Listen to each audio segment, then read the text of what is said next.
Olá! Hoje o mundo político vai tratar da presença dos militares no governo Bolsonaro e na cena política brasileira. Eles estão em mais de 350 cargos da alta administração do país.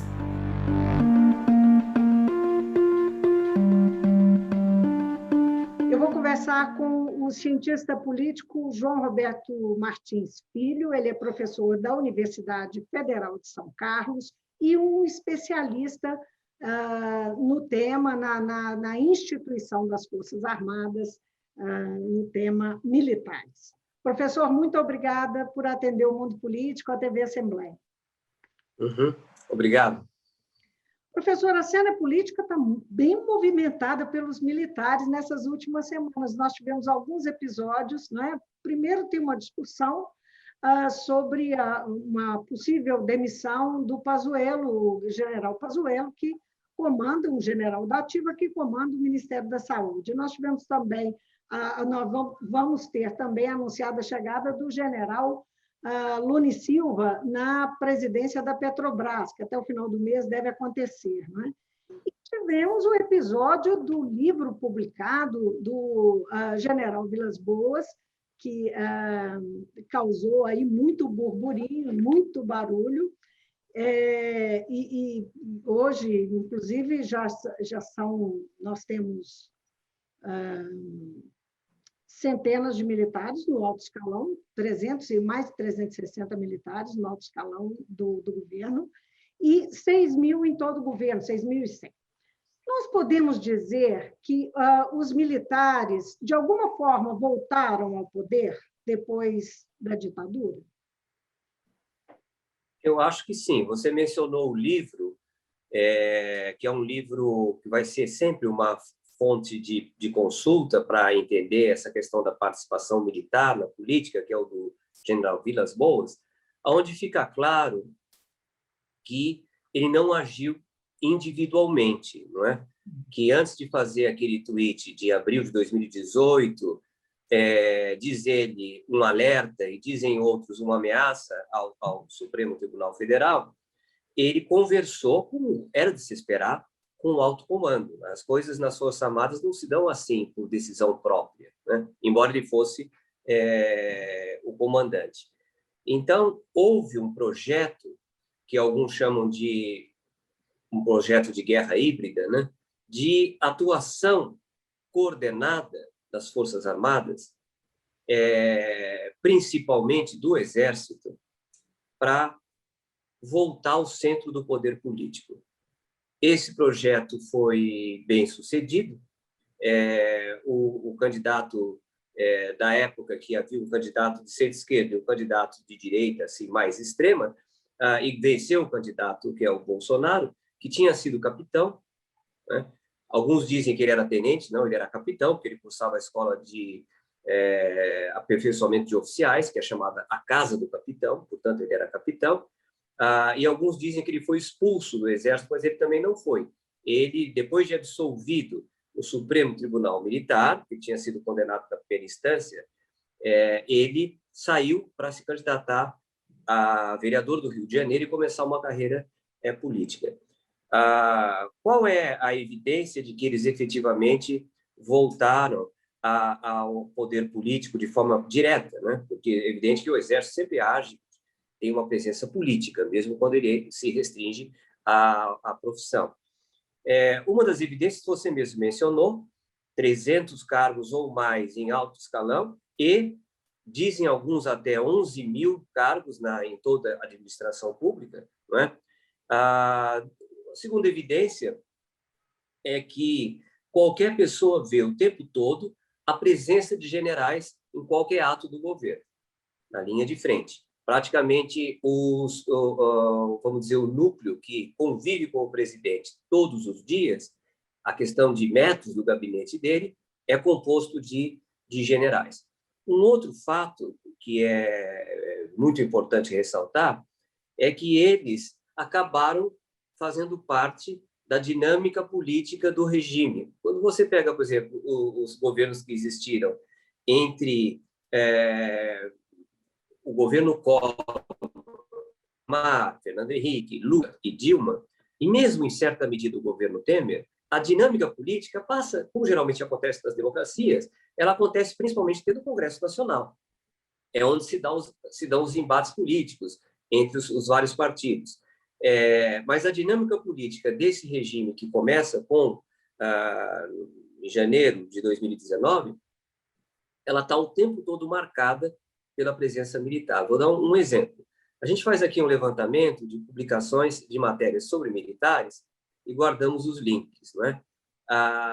Apenas no mês de fevereiro, houve 120 matérias de imprensa, ou, se não de imprensa, pelo menos de portais de notícias na internet, 120 notícias sobre os militares. O mês de fevereiro só tem 28 dias, né? E praticamente a totalidade dessas notícias, ela tem uma tonalidade negativa. Ela não são notícias assim criticando profundamente as Forças Armadas, não se trata disso, mas são notícias em que geralmente ressalta algum aspecto polêmico, algum aspecto mal explicado, ou principalmente agora, a questão do combate à Covid-19. Agora, professor, é curioso esse aspecto, porque essa é uma percepção, não é? Que a universidade identifica da mídia de forma quantificada, né? Pelo que o senhor está dizendo. Mas, de fato, assim, a população, as pesquisas indicam que isso não coincide, esse olhar da mídia não coincide com a percepção. Mais de 50% da população brasileira avalia bem os militares.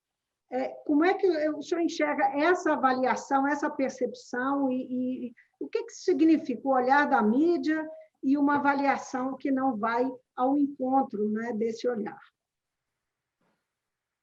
Olha, nós publicamos agora, para começar a vender amanhã, uma coletânea chamada Os Militares e a Crise Brasileira, aonde o único que não é civil na coletânea, que é o coronel Marcelo Pimentel, ele publicou um capítulo muito interessante, onde ele fala que na última reunião do alto comando do Exército, antes de começar o governo Bolsonaro, o general Rego Barros, que todos nós conhecemos porque ele ficou como porta-voz da presidência, que era o diretor do Centro de Comunicação Social do Exército, apresentou um PowerPoint aos generais ali reunidos, né, o comandante mais 16 generais, onde ele mostrava que, dado um trabalho muito coordenado e bem feito nas redes sociais, o Exército tinha atingido o pico da sua imagem positiva na população brasileira. E esse autor, o coronel Pimentel, ele fala o seguinte: depois de 1 ano e meio de governo, foi quando foi escrito o artigo dele, essa imagem foi abalada. E essa imagem corre um sério risco, porque a vida política é a vida do conflito, é a vida das divergências, é a vida também dos conchavos, mas ela não é a vida da hierarquia e da disciplina, que são os princípios que norteiam a vida militar. Então, é interessante ver o seguinte: de lá para cá, caiu ou não caiu esse índice de aprovação? Porque vazio, assim, vamos dizer, pegando um ponto específico, os militares têm hoje 50%, 60%, mas quanto era há 2 anos atrás, antes do governo começar? Isso é um ponto. O segundo ponto é saber se essa imagem, que geralmente é feita no conjunto da sociedade, ela é compartilhada pelos formadores de opinião. Aí eu vou dizer quem são esses formadores de opinião. Os professores, os cientistas, os jornalistas, os artistas, os próprios políticos. Essas pessoas têm um poder de influência muito maior do que o restante da população. Elas têm recursos de poder, não é? E nesses setores há uma crise perceptível de imagem do Exército. Eu acredito que o Exército e as Forças Armadas, de modo geral, devem ter já captado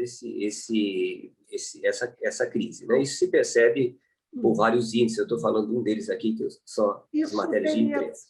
Um pouco a ver com a associação, com o fato do governo dos militares terem se associado e serem participantes desse governo Bolsonaro, que é um governo bastante polêmico, inclusive entre esses setores, tem a ver com isso? Olha, Aí eu vou fazer uma pergunta dentro da pergunta. Você mencionou que eles resolveram participar do governo. Agora, a partir de que momento que isso acontece? Né? A partir de que momento os militares tomam a decisão de entrar participar realmente da eleição do governo Bolsonaro e participar do governo? Então, são esses dois. Vamos então começar por essa questão. Depois eu preciso me lembrar, vou ver se eu consigo me lembrar da primeira. Primeira evidência que nós temos, mas isso não estava claro, está começando a ficar claro pouco a pouco, cada vez a gente vai um pouquinho mais para trás. Tá? A primeira evidência que nós temos é a presença do capitão, deputado federal Bolsonaro, na formatura da Academia Militar de Agulhas Negras em novembro de 2014. Ele não só compareceu a convite do comando, portanto, com autorização da hierarquia militar mais alta, como ele depois se dirigiu a um grupo de cadetes, e a esse grupo de cadetes ele foi recebido, um dos cadetes o levou até lá, o que é absolutamente proibido. Em janeiro desse ano, ele disse numa live que ele começou a pré-campanha política dele nesse episódio.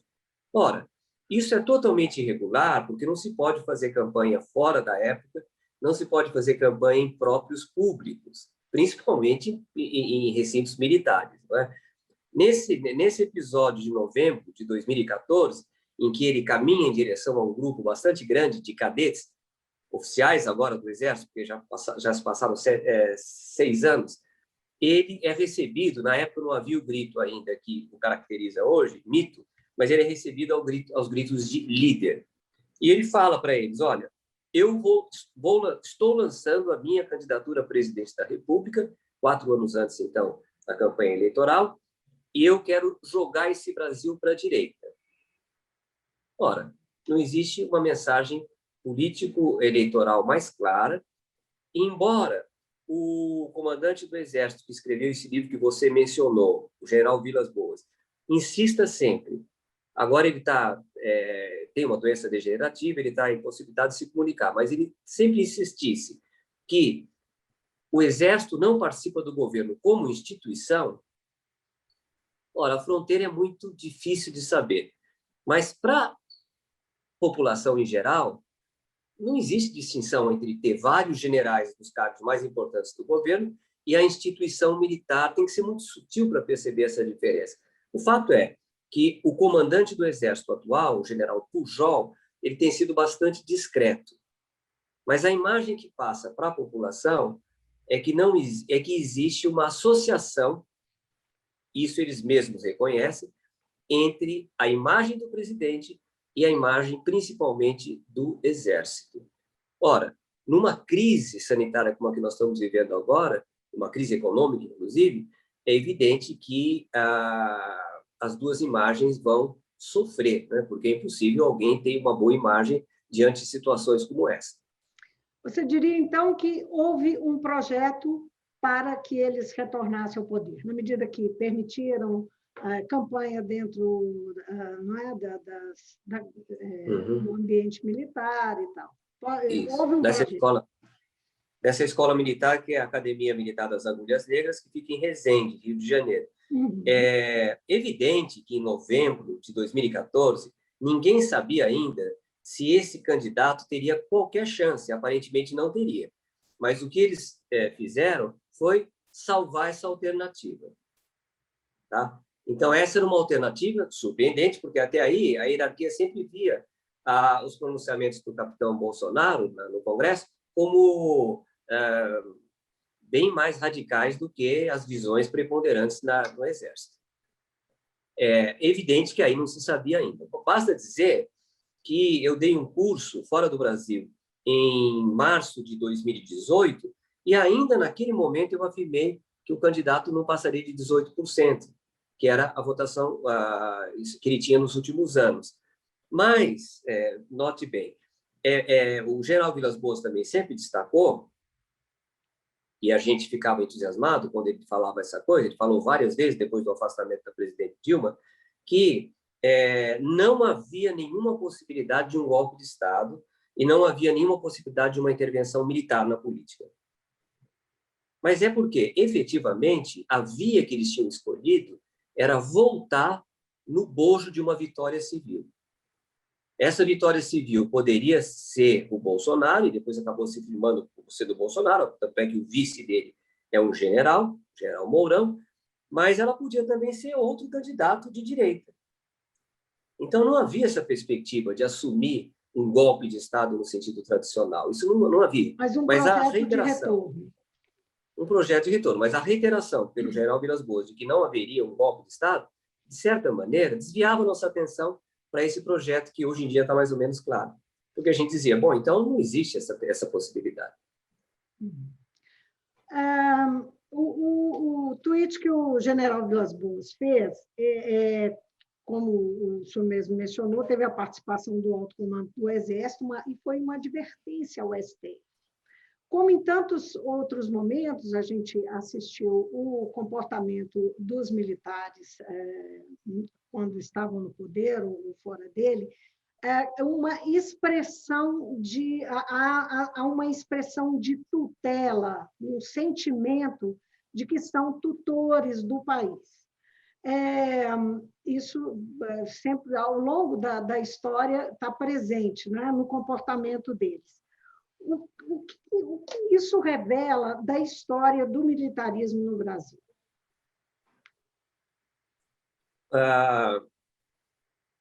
Os militares, de um modo geral, as Forças Armadas, são uma coisa, o militarismo é outra. Mas, no Brasil, as coisas tendem a se confundir. O problema é que, depois de 1985, principalmente depois do final do governo Sarney, em 1990, a eleição foi em 89, então começou o mandato do Collor em 1990. A partir daí, nós temos um longo período em que, aparentemente, os militares estavam adaptados à vida democrática, no sentido de que quem mandava eram os civis. Tá? Embora a história brasileira, que a gente devia ter prestado mais atenção nela para perceber antes o que aconteceu, a gente percebeu meio tardiamente, a gente só fazia estudar isso. Imagine quem não estava acompanhando. Embora a história brasileira tivesse exemplos abundantes de intervenções militares, não houve intervenções militares explícitas entre 1985 e 2018. Essa foi um rompimento de uma tradição que estava se criando. E isso nos surpreendeu, porque se você pega 1985 até 1918, nós temos 33 anos. Aparentemente, o candidato que se elege, ele, durante toda a sua trajetória, ele pregava no deserto, aparentemente. Mas é que, com a crise política brasileira, isso é uma coisa dinâmica, não foi uma coisa já pré-definida. Quando há esse tweet, em abril de 2018, nós estamos no auge da culminância da Lava Jato, o seu ponto mais alto, que resultou depois na prisão do ex-presidente Lula. Nesse ponto, as coisas estavam muito radicalizadas na sociedade. Basta dizer que depois que o general se manifesta, com grande apoio da imprensa, etc. e tal, e de grandes setores da elite brasileira, quando ele se manifesta, vários generais se solidarizam com ele e dizem que estão prontos, se for o caso, para uma intervenção, se não houver o atendimento aquele que chamou de alerta e outros chamam de ameaça, se não houver o atendimento, se o Supremo não ouvir a razão, eles falam, vai haver... Ontem mesmo eu ouvi o vídeo do general Lessa, que tinha sido comandante militar da Amazônia, muito conhecido, o general Lessa, e ele dizia, vai haver derramamento de sangue. Essa coisa não vai ser feita de uma forma pacífica. O Exército, quando entra, ele entra com armas. Então, ontem até me passaram esse vídeo, eu esfriei de pensar, mas agora? Não é. É de 2 anos atrás. A conjuntura de 2 anos atrás era bem diferente da conjuntura de agora. Em que sentido? 2 anos atrás, ou talvez um pouco mais, você tinha, ainda o governo Bolsonaro não tinha começado. Agora você já tem uma avaliação concreta de 2 anos de política do governo. E nós não tínhamos, evidentemente, essa crise sanitária, crise econômica, tudo deu errado, né? Tudo deu errado. Quer dizer, tudo que se pensava em fazer não foi feito. Inclusive, deu errado a perspectiva militar, que após ter se associado ao Bolsonaro e após a vitória dele, eles conseguiriam transformar o Bolsonaro num moderado, como devem ser os presidentes da República. Nós temos casos agora recentes, como o do presidente Trump nos Estados Unidos, que o presidente é um agitador, mas geralmente o presidente da República é um homem moderado. Ele não tem interesse nenhum em acirrar os ânimos. Mas o estilo do presidente se manteve o mesmo, desde a época de deputado até agora. Não houve nenhum tipo de mudança, não é? E os generais não conseguiram o que eles queriam, aparentemente, que era ficar nos bastidores, uma espécie de conselheiros do rei. Na verdade, não, porque hoje em dia eles estão... Eminências pardas, né? Eu queria voltar um pouquinho sobre essa construção do pensamento da instituição, né? De onde que vem essa ideia de que é possível assumir, que eles devem assumir esse papel? O que os faz crer que eles podem ser um poder moderador, né? Acima dos outros poderes para tomar decisões finais, advertir o STF ou aconselhar o executivo? O que faz os militares pensarem dessa forma? Isso vem, pelo menos, desde 15 de novembro de 1889, quando os militares derrubaram o Império e proclamaram a República. A professora Adriana Barreto, da Federal Rural do Rio de Janeiro, ela publicou um trabalho agora há pouco de 3 páginas, mas muito aguda a análise dela, onde ela diz, vejam, no golpe que iniciou a República no Brasil, a crítica que fundamentou esse golpe é a mesma que existe até hoje. Os civis são incapazes de administrar o país. Os civis, eles só pensam nos seus interesses, os políticos só pensam nos seus interesses imediatos. Então, nós estamos tomando o poder porque nós temos mais condições de levar o país a um bom destino. Isso começa no dia 15 de novembro de 1889. Por que não antes? Porque a Constituição de 1824, a Constituição Imperial Brasileira, ela submetia completamente os militares ao poder civil. E porque a pedra angular do regime imperial era o poder moderador do imperador. Então, toda vez que as Forças Armadas falam em atuar como poder moderador, elas estão se referindo a um poder muito grande, que era o poder do imperador. Só que não tem nada a ver, porque o imperador não se atribuía o direito de interferir. O imperador tinha uma atuação discreta no sistema político. Ele era o último recurso do poder político. O poder executivo era o Conselho de Ministros. O Conselho de Ministros é que determinava o que as Forças Armadas deviam ou não deviam fazer. Depois da Guerra do Paraguai, com todo o prestígio que a guerra deu, 6 anos de guerra, o destaque que eles tiveram, eles começaram a criar uma insatisfação com o poder imperial, até que surgiu a questão militar, foi uma discussão entre o poder militar e o poder imperial, e eles tiveram força para derrubar o império. Mas, a partir daí, a história da República é a história das manifestações de tempos em tempos dessa ideia de que os militares estão mais preparados do que os políticos para cuidar dos interesses do país. Essa ideia está presente hoje em dia. De novo, numa referência ao general Vilas Boas e o livro dele, como o senhor mesmo falou no início da conversa, é um livro que é possível capturar muita coisa. Ele diz, ele se refere à população civil como mundo exterior. O mundo exterior, falando, né, se colocando no mundo interior, seriam lá, seria a instituição, as instituições militares e tal, o mundo exterior. Então, o resto do país. Isso é muito bem lembrado. Eles também falam em público interno, público externo. Veja bem, a Alemanha, quando saiu do nazismo e tentou construir um exército que jamais se metesse numa aventura como o exército alemão tinha se metido, foi o nazismo, que acabou no desastre nacional, a destruição da Alemanha. Então, nos anos 50, quando a Alemanha se reconstruiu, eles pensaram uma política para o exército que tem um nome, em alemão é o termo lá alemão, que orientação interna. Innere Führung, eu acho.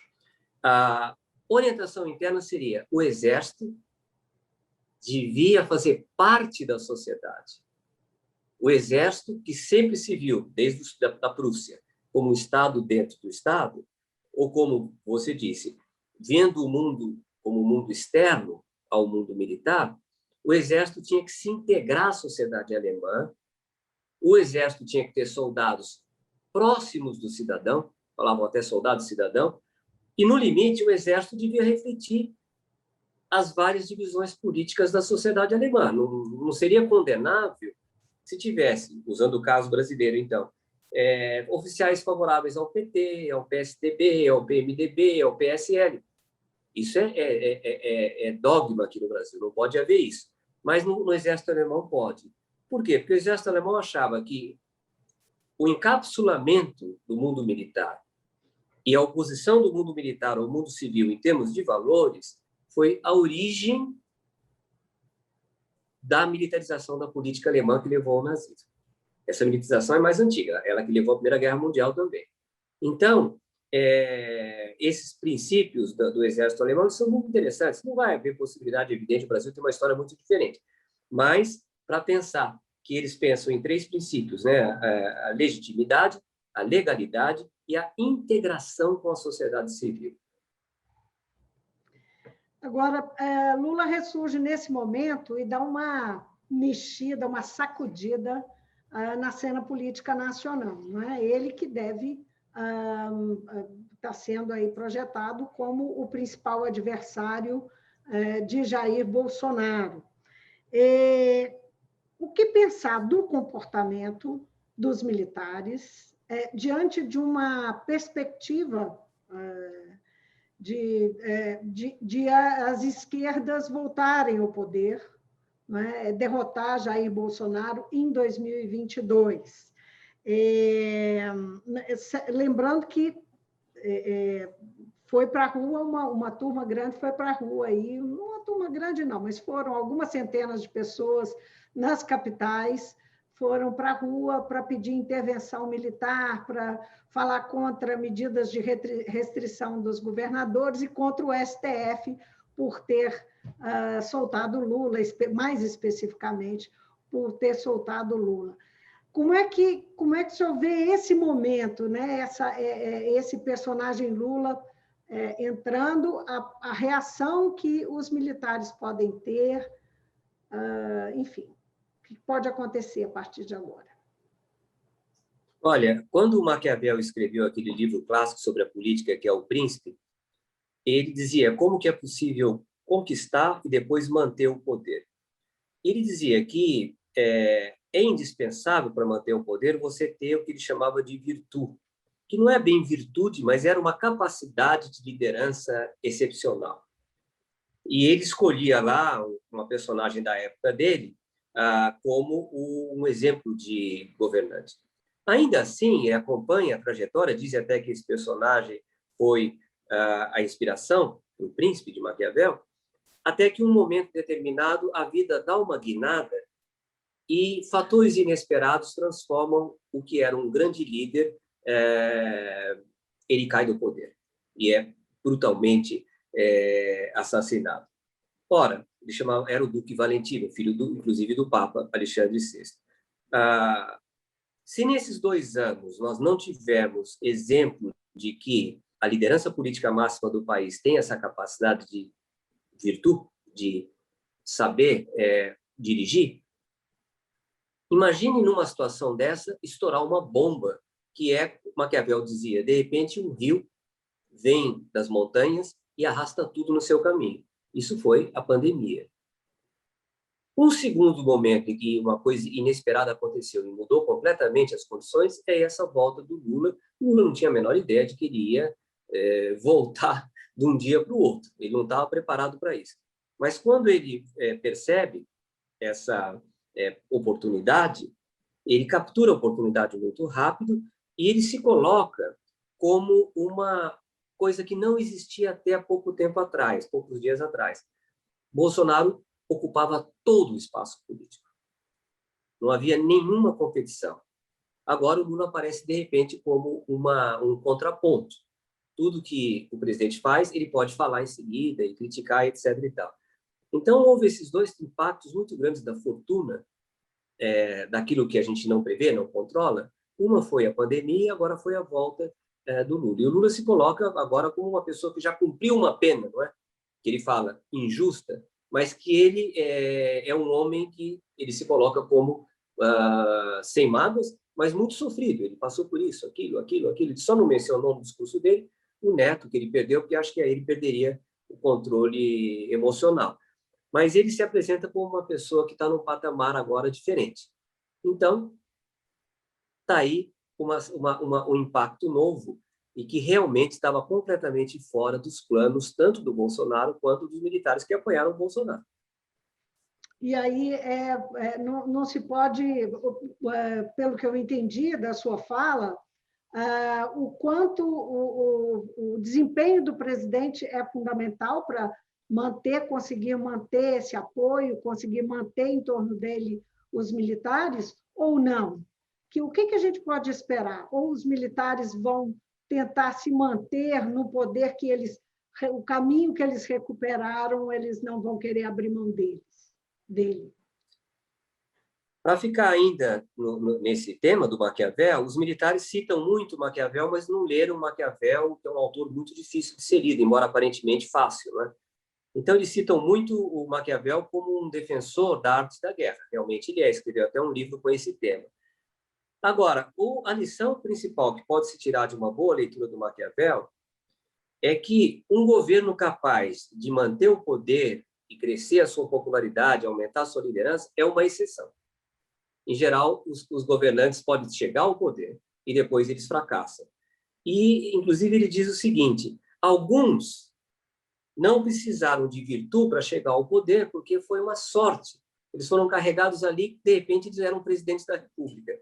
Mas aí é que vai começar o problema.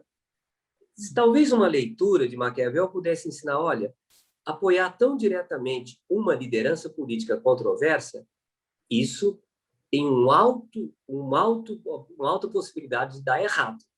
E aí, o que nós vamos fazer se der errado? Aparentemente, não havia esse plano B, né? Aparentemente. Nós temos que esperar, né, professor? Agora, as coisas acontecerem para a gente conseguir entender melhor para onde vamos, né? Tudo muito incerto. Queria agradecer muitíssimo a sua participação, a sua entrevista aqui no Mundo Político. Ótima conversa. Eu é que agradeço. Muito obrigado pela oportunidade. Eu conversei com o cientista político João Roberto Martins Filho, ele é professor da Universidade Federal de São Carlos, um especialista nos militares no Brasil, e nós falamos justamente da participação dos militares no governo e na cena política nacional. Então, a gente fica por aqui. Até a próxima.